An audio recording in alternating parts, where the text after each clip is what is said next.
Hello दोस्तों, स्वागत है आप सभी का स्टडी राइज यूट्यूब चैनल पर। स्टडी राइज यूट्यूब चैनल पर सोशोलॉजी, पॉलिटिकल साइंस, इकोनॉमिक्स और हिंदी साहित्य के प्रैक्टिस सेट करवाए जा रहे हैं जो कि आपके आने वाले एग्ज़ाम जैसे TGT, PGT, GIC, LT grade, KVS, net, JRF आदि एग्ज़ाम्स के लिए काफ़ी हेल्पफुल रहेंगे। तो चलिए फिर शुरू करते हैं आज का वीडियो। आज का क्वेश्चन है क्वेश्चन नंबर 1। प्रत्यक्षवाद के संदर्भ में कौंत के उत्तराधिकारी के रूप में किसको माना जाता है? तो ऑप्शन में है Karl Marx, Karl Popper, Emile Durkheim, Max Weber. तो क्या पूछा है? प्रत्यक्षवाद के संदर्भ में कौंत के उत्तराधिकारी के रूप में किसे माना जाता है? तो वो माना जाता है एमाइल दुर्खिम जी को। किसे माना जाता है? एमाइल दुर्खिम जी को। तो सी ऑप्शन इसका राइट आंसर होगा। नेक्स्ट है क्वेश्चन नंबर 2। समाजशास्त्र में सामाजिक तथ्यों के अध्ययन पर किसने बल दिया? तो किसने बल दिया है? ऑगस्ट कॉम्ट ने, मैक्स वेबर ने, कार्ल मार्क्स ने या फिर एमाइल दुर्खिम ने। तो समाजशास्त्र में सामाजिक तथ्यों के अध्ययन पर जो बल दिया है वो दिया है option number D, Emile Durkheim ji ने। इसका जो राइट आंसर क्या होगा? Option number D, Emile Durkheim ji. Next है क्वेश्चन नंबर 3। दुर्खिम के अनुसार सामाजिक तथ्यों में 2 विशेषताएं होती हैं। एक है इसमें बृहत्ता बताई है तथा और दूसरा क्या है? रिक्त स्थान को हमें भरना है। तो देखो इसमें से कौन सी होगी दूसरी? आंतरिकता, गतिवाद, बाध्यता, नैतिकता। तो आपको पता ही है बृहत्ता तथा बाध्यता इसका राइट आंसर है, यानी कि सी ऑप्शन इसका राइट आंसर है। दुर्खिम ने सामाजिक तथ्य की अवधारणा को समझाने के लिए 2 शब्दों कौन कौन से? बाध्यता तथा बृहत्ता का प्रयोग किया है। नेक्स्ट है क्वेश्चन नंबर 4। निम्नांकित समाजशास्त्रियों में किसने व्यादकीय सामाजिक तथ्यों की व्याख्या की है? तो किसने की है? कौंत ने, दुर्खिम ने, सिमेल ने या वेबर ने। तो राइट आंसर क्या होगा कि समाजशास्त्रियों में किसने व्यादकीय सामाजिक तथ्यों की व्याख्या की है? तो वो की है दुर्खिम जी ने। किसने की है? दुर्खिम जी ने। देखो दुर्खिम ने सामाजिक तथ्यों के 2 प्रकार बताए हैं, एक तो सामान्य यानी कि नॉर्मल तथा व्यादकीय यानी कि पैथोलॉजिकल। ठीक है, तो इसमें यही पूछा है, तो option number B right answer होगा। नेक्स्ट है क्वेश्चन नंबर 5। निम्नांकित समाजशास्त्रियों में किसने स्वयं समाजशास्त्र में डॉक्टर की उपाधि धारण कर फ्रांस में समाजशास्त्र विभाग स्थापित किया? तो किसने किया है? ऑगस्ट कॉम्ट ने, एमाइल दुर्खिम ने, जॉर्ज सिमेल ने या कार्ल मार्क्स ने। तो इसका जो राइट आंसर है वो क्या है? Option number B, Emile Durkheim. Emile Durkheim ji ने समाजशास्त्र में डॉक्टर की उपाधि धारण कर फ्रांस में समाजशास्त्र विभाग स्थापित किया था।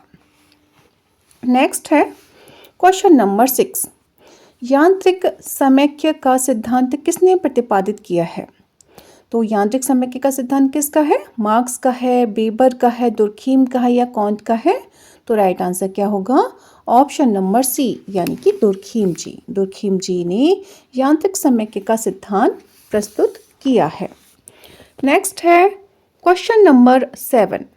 निम्नांकित में से किसने यांत्रिक एकता एवं सावयवी एकता में भेद किया है? तो इन दोनों में भेद किसने किया ये हमें बताना है। तो ऑप्शन में है August Comte, Emile Durkheim, H Spencer, G Simmel. तो राइट आंसर क्या होगा इसमें? Option number B, Emile Durkheim. क्या है? Option number B, Emile Durkheim. Next है क्वेश्चन नंबर 8। यांत्रिक एवं सावयवी एकता के आधार पर सरल और औद्योगिक समाज में अंतर किसने किया है? टी पार्सन्स ने, मेलिनोवस्की ने, एच स्पेंसर ने या फिर एमाइल दुर्खिम जी ने। तो यांत्रिक एवं सावयवी एकता के आधार पर सरल और औद्योगिक समाज में जो अंतर किया है वो किया है एमाइल दुर्खिम जी ने। किसने किया है? एमाइल दुर्खिम जी ने। तो डी ऑप्शन इसका राइट आंसर होगा। नेक्स्ट है क्वेश्चन नंबर 9। यांत्रिक एवं सावयवी एकता का विवेचन किसने किया है? तो क्वेश्चन रिपीट है, आपको पता ही है यांत्रिक एवं सावयवी एकता का विवेचन किसने किया है? तो वो किया है एमाइल दुर्खिम जी ने। तो ए ऑप्शन इसका राइट आंसर होगा। नेक्स्ट है क्वेश्चन नंबर 10। दुर्खीम के अनुसार साबेबी एकता किन समाजों की विशेषता है? तो किन समाजों की विशेषता है? आदिम समाज की, ग्रामीण समाज की, आधुनिक समाज की या अविकसित समाज की? तो राइट आंसर क्या होगा? दुर्खीम के अनुसार साबेबी एकता आधुनिक समाज की विशेषता है। किसकी है? आधुनिक समाज की विशेषता है। तो सी ऑप्शन इसका राइट आंसर होगा। नेक्स्ट है क्वेश्चन नंबर 11। एकात्मकता के आधार पर समाज का वर्गीकरण किसने किया है? तो ऑप्शन में है Herbert Spencer, S Henry Maine, F Tonnies, Emile Durkheim. तो एकात्मकता के आधार पर समाज का वर्गीकरण जो किया है वो किया है इमाइल दुर्खीम जी ने। किसने किया है? इमाइल दुर्खीम जी ने। तो डी ऑप्शन इसका राइट आंसर होगा। नेक्स्ट है क्वेश्चन नंबर 12। सरल समाजों में किस प्रकार की सामाजिक एकता पाई जाती है? तो कैसी पाई जाती है सामाजिक एकता? ऑप्शन में है सामाजिक एकता, साबेबी एकता, यांत्रिक एकता या तकनीकी एकता। तो सरल समाजों में किस प्रकार की सामाजिक एकता पाई जाती है? तो वो है यांत्रिक एकता। कैसी है? यांत्रिक एकता। तो सी ऑप्शन इसका राइट आंसर होगा। नेक्स्ट है क्वेश्चन नंबर 14। समाज ही वास्तविक देवता है, ये किसने कहा है? तो ऑप्शन में है Max Weber, Emile Durkheim, Karl Marx, Malinowski. तो ये जो कथन है कि समाज ही वास्तविक देवता है, ये कहा है किसने? इमाइल दुर्खीम जी ने। ये बहुत पूछा जाता है ये जो कोटेशन। तो ये इसका क्या राइट आंसर होगा? Option number B. नेक्स्ट है क्वेश्चन नंबर 15। किसने समाज को ईश्वर के समकक्ष माना है? अब किस तरह से पूछ लिया कि समाज को ईश्वर के समकक्ष किसने माना है? तो ऑप्शन में है टेलर, रिवर्स, दुर्खीम, बोआस। तो राइट आंसर आपको पता ही है कौन सा होगा? Option number C, Durkheim. क्या होगा? Option number C, Durkheim. Next है क्वेश्चन नंबर 17। निम्नलिखित में से किसने जनसंख्या घनत्व को श्रम विभाजन से संबद्ध बताया है? तो किसने बताया है? हर्बर्ट स्पेंसर ने, एडम स्मिथ में, या फिर दुर्खीम ने या मैक्स वेबर ने। तो ये जो जनसंख्या घनत्व को श्रम विभाजन से संबंधित बताया है वो बताया है दुर्खीम जी ने। किसने बताया है? दुर्खीम जी ने। तो सी ऑप्शन इसका राइट आंसर होगा। नेक्स्ट है क्वेश्चन नंबर 18। आर्थिक संस्था मानते हुए समाज में श्रम विभाजन के प्रकारों का विश्लेषण किसने किया है? तो ऑप्शन में है Max Weber, Emile Durkheim, Adam Smith, Karl Marx. तो राइट आंसर क्या होगा इसमें? Option number B, Emile Durkheim. Next है क्वेश्चन नंबर 19। शास्त्रीय समाजशास्त्रियों में से किसने तुलनात्मक विश्लेषण में परिमाणात्मक विधि का प्रयोग किया है? तो किसने किया है? ऑप्शन में है Karl Marx, Max Weber, Emile Durkheim, Auguste Comte. तो तुलनात्मक विश्लेषण में परिमाणात्मक विधि का जो प्रयोग किया है वो किया है इमाइल दुर्खीम जी ने। किसने किया है? इमाइल दुर्खीम जी ने। तो सी ऑप्शन इसका राइट आंसर होगा।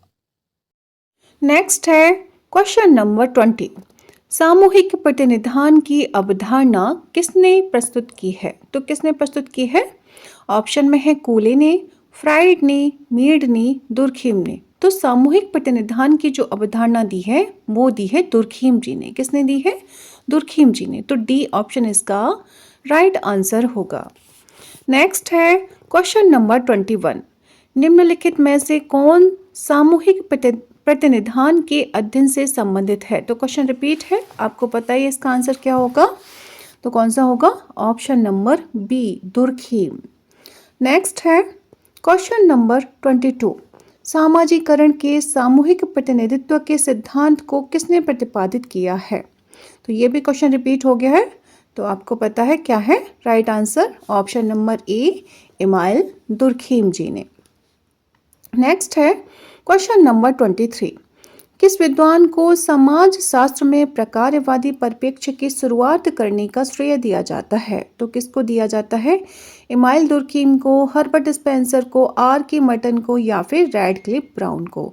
तो राइट आंसर क्या होगा? Option number A, Emile Durkheim.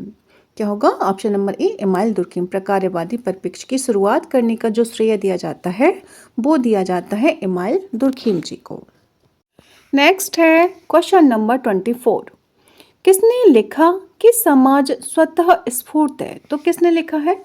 Are brown ने, इमाइल दुर्खिम ने, सेंट साइमन ने या आगस्ट कॉम्ट ने? तो राइट आंसर क्या होगा कि किसने लिखा है समाज स्वतः स्फूर्त है? तो ये लिखा है इमाइल दुर्खिम जी ने। किसने लिखा है? इमाइल दुर्खिम जी ने। तो बी ऑप्शन इसका राइट आंसर होगा। नेक्स्ट है क्वेश्चन नंबर 25। दुर्खिम के अनुसार निम्नलिखित में से कौन सी एक विशिष्ट विशेषता सामान्य चेतना की नहीं है? तो कौन सी नहीं है? ऑप्शन में देखो, घनत्व, आयतन, तीव्रता, निर्धारण। तो इसमें से जो घनत्व है वो सामान्य चेतना नहीं है, ठीक है। तो यही क्या होगा? राइट आंसर होगा। क्या पूछा था क्वेश्चन में कि दुर्खिम के अनुसार निम्नलिखित में से कौन सी एक विशिष्ट विशेषता सामान्य चेतना की नहीं है? तो घनत्व नहीं है।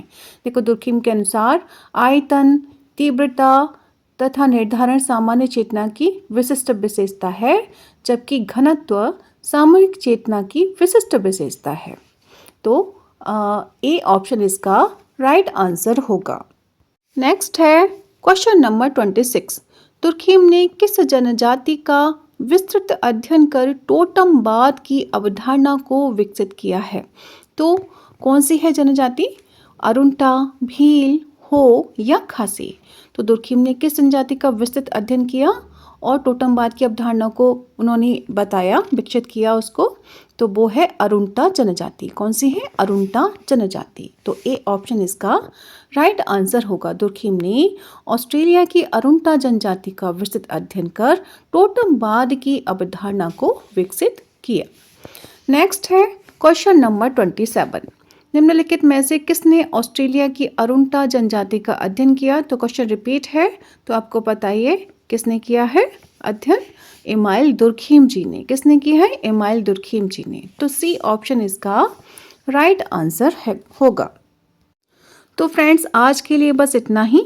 यदि वीडियो पसंद आती है तो आप अपने व्हाट्सएप ग्रुप, फेसबुक ग्रुप आदि पर शेयर अवश्य ही करें, जिससे कि अन्य स्टूडेंट्स की भी हेल्प हो सके। तो मिलते हैं नेक्स्ट वीडियो में। तब तक पढ़ते रहिए और अपने लक्ष्य की तरफ आगे बढ़ते रहिए। Thanks for watching.